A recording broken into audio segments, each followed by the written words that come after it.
Okay, so now we're going to work on this portion of the page.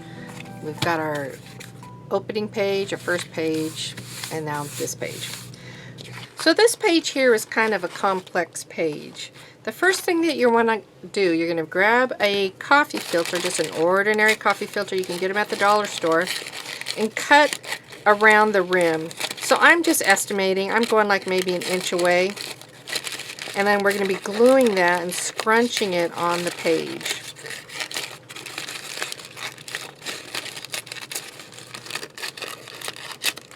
Okay. For the page, you're going to take a bead of glue, place it just right down that edge. Take your coffee filter, one of the ends, and go ahead and just kind of scrunch it up a little bit. And then you're going to place that right along the bead, leaving something like, I don't know, maybe that's a smaller, it's smaller than a 1/2 inch but bigger than a 1/4 inch. So whatever feels comfortable with you, you know, peeking over the edge, it's really a preference. And I'm going to put it to the other side. Then I'm going to find the middle there, make some little scrunchy ruffles, and then I'm going to place it in what I think the middle of my glue line is. Then I'm going to find the middle of this piece, scrunch it up, and place it kind of where I think the middle of that glue line is, and then just fill in, scrunching up the remaining parts. Like that. And then I'm going to do the same on this side, find kind of the middle, scrunch it up, place it down, and then scrunch the remaining pieces, creating a ruffle in the middle. Like that. Now there are some big parts that end up kind of sticking out. So what I like doing is going back, just placing little glue blobs to keep that down for when we glue on our next portion. Before we glue on our next portion though, we want to add our baker's twine. So this is my little bag of baker's twine. All kinds of colors to pick from. And today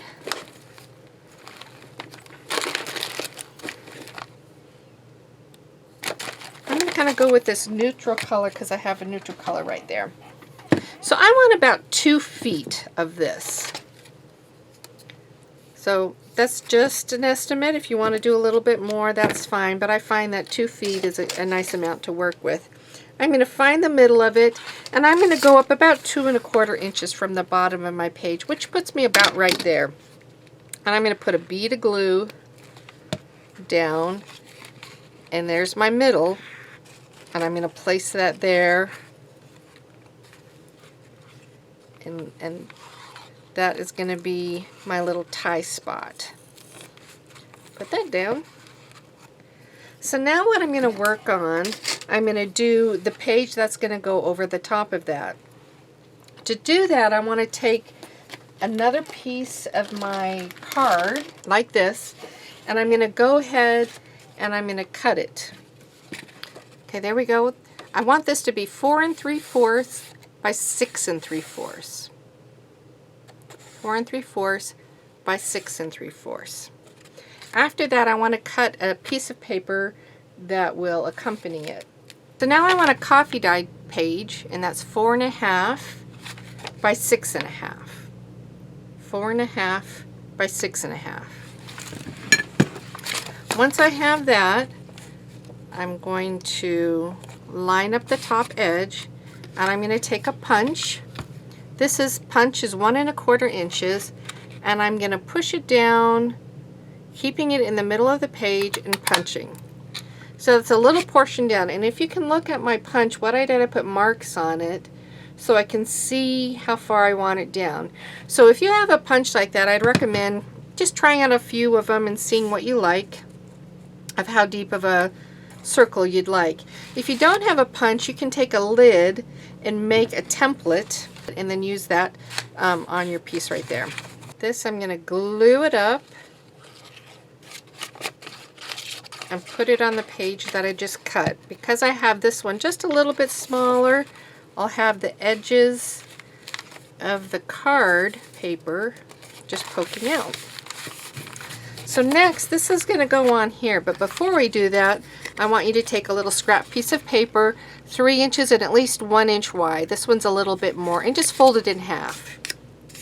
Once you fold it in half, this is going to be the hinge for a little piece of later on. You're going to put a little glue and put it in the middle of the bottom of this page. Now what we're going to be doing is gluing this page onto here. For that, you're going to want to do a U shape, but then about 2.5 inches up, see right about there, I'm going to be gluing it because I want that bottom area just secured down. The paper is going to only go down to this point in the glue. And the reason is with a piece of string there, it would make it difficult for a full page to go down. So this is going to go to what would be the edge of the page. So you kind of got to find it. It's about 1/4 inch away from the spine, and then press that down. Okay, for this next part, we're going to do the exact same thing for this piece that we did for this one. It's going to be made from a 4.5 piece of cardstock by 6.5 inch. So we've got 4.5 by 6.5. Then you want to either cut out this piece from your kit or cut out a piece of paper that measures to be 4.25 by 5.25. Go ahead and do the same technique to cut that little middle piece, and then we're going to place it on our page. I think I want mine to go right about there. So for that, I'm going to do the same thing. I don't need the hinge this time though. I'm just going to make that U shape and then place it with just a little bit of the bottom sticking out. So now you want to take a 5 by 7 cardstock piece again, and this time we're going to be doing some score lines to make this little part right here. So if you have a scoreboard, you can do it on a scoreboard.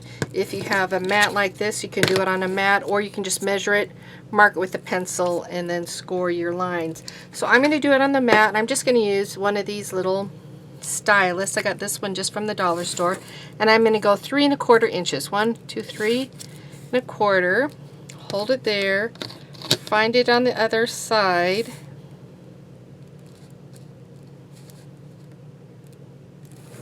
And make my line.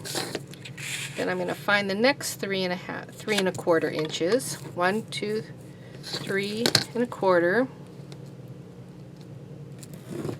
Okay.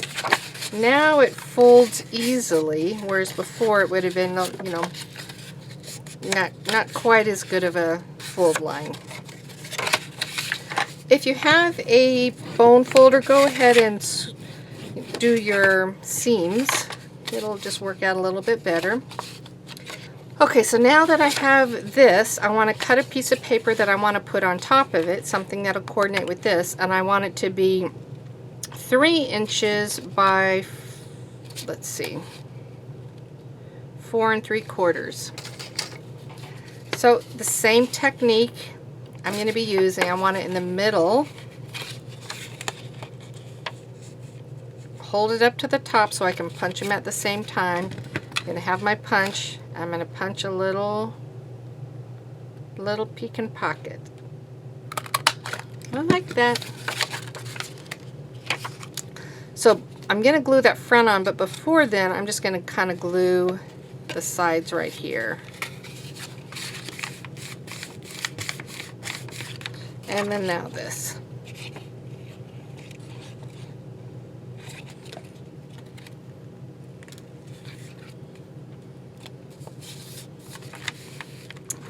Okay, for this, it's going to go right on like that. So see how we have that little part there?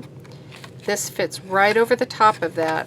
So I'm going to put glue on both sides of my hinge, there and there, and I'm going to slip this right on top of my hinge, like that. And then fold it down to make sure it folds comfortably. I like that. So the last thing I'm going to do is create a little piece, something like this. This is just a little scrap that I had that worked perfectly. So it's 4 3/4 by 2.5. You can put a piece of paper. I just cut a square, couple squares on the inside so I could write on it, and then I put some little stuff on the back. That's just from a Martha Stewart punch. So here's a little piece I'm going to punch on both sides. It's just a little scrap.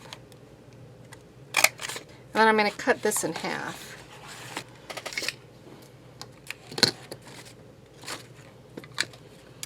Let's see, about there. So I'm just going to make a score line on that so I can see where I want to cut. Just have an idea.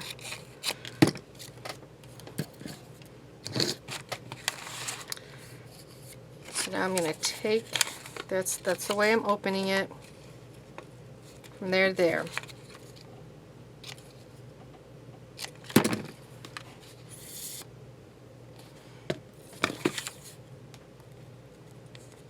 The top. So I already know the size it is. Takes 4, 1, 2, 3.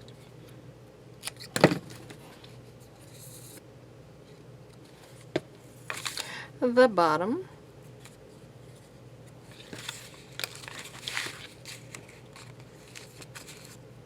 And there you go.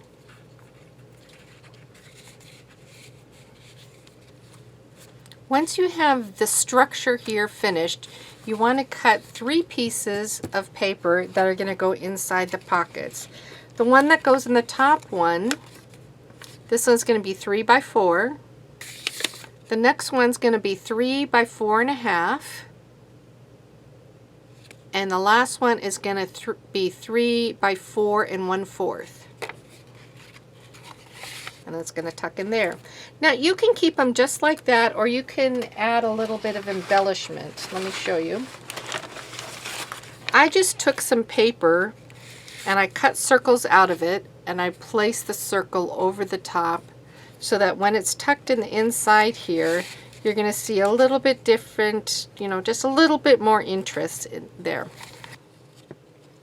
If you don't want to use the round circle, the circle for the top, what you can do is take a strip of paper that's about 1/2 inch and cover the top like this. What you could also do is take an inch rather than 1/2 inch, fold it in half, and then have it going over the top of your page. Not really your page, your little tuck. Over the top of your tuck. That gives it a little bit more strength and durability for when you're moving it inside and out. So this one would go right here. And so see how it's tucked deep enough so that you just see that lettering. This one, let's see, I think that one goes right here. And that's what it looks like when you have them all tucked in. So I like the feel of the one that has the 1-inch piece that actually goes over the top of it. It actually gives it a little bit more structure to it, a little bit more strength, so that when you're pulling it in and out. So this is what we're going to be doing for today, and I look forward to seeing you next time. We'll be working on the next pages. I hope you have a great day. I will talk with you later. Bye.